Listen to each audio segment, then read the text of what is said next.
The English Podcast by Ecsplicite. Hello and welcome. My name is Lawrence, and in this episode we explore the experience of living and working abroad.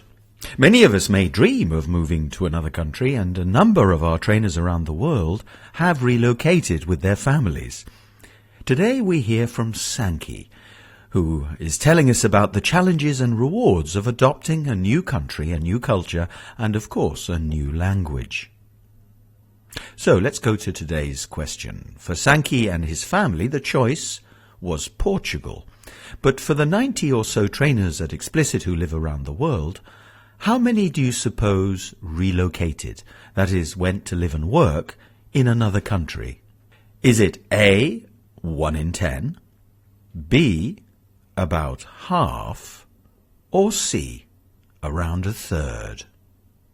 Well, we'll give the answer at the end of the episode. So let's hear from Sankie. It turns out that this is not his first move.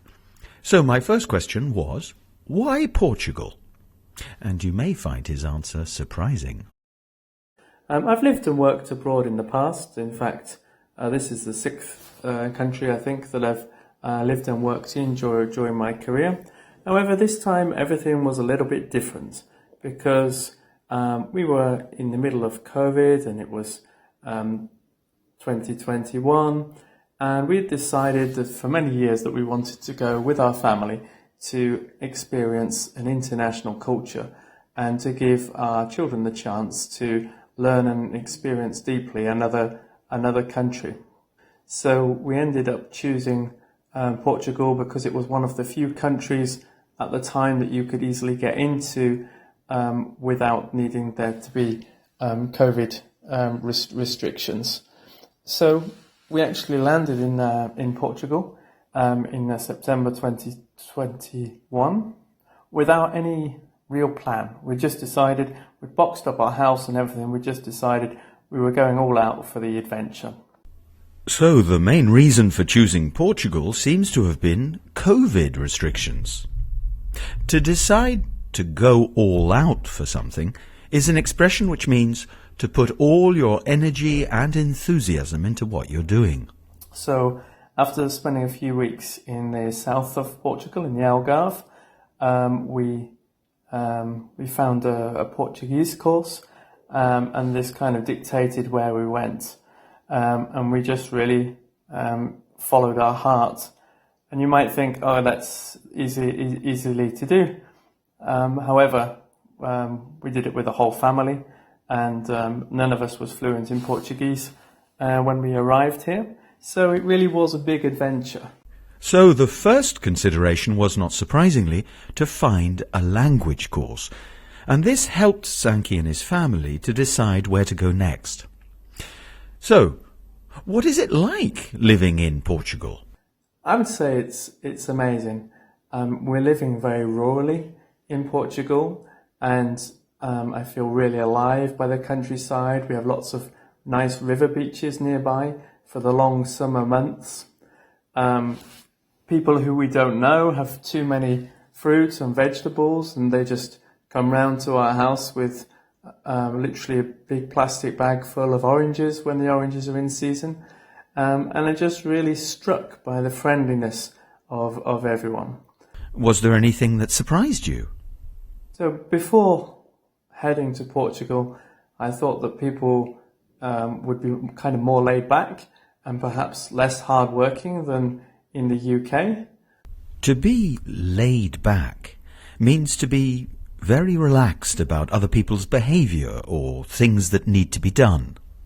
However, a lot of families have got people, both parents, working from, say, 9 o'clock until 6 o'clock in the evening, which is actually quite a long day for anybody. Before coming here, I hadn't realised to what extent the former dictatorship had on the culture, and you notice this in different ways. The military dictatorship that Sankie is referring to lasted from 1933 to 1974. I mean, I think one of the first things that really struck me was how close you are to the countryside, with Portugal being a long and narrow country that's not that densely populated. You're never that far really from the countryside, and this is something that I really thrive on, because in my free time I love being out in nature, walking, running, cycling, trail running. So this really suits me. To thrive in English means to grow and to develop successfully. For me, it's one of the things which really surprised me is that people often say that Portugal has a very low cost of living. And my experience is that actually for everyday things like room rental, house rental, shopping, that it's at least as expensive in the UK, or certainly £1 in the UK is worth €1 in Portugal, but the salaries are much lower. So I would say that actually the cost of living is relatively high in Portugal compared to the salaries. How do you see the future? Well, our intention is to be here until the children have both finished secondary school. So we're going to be looking at being here for at least another 5 years. And I've learnt the language. The children have integrated well in school and both speak fluent Portuguese after just being here for 1 year.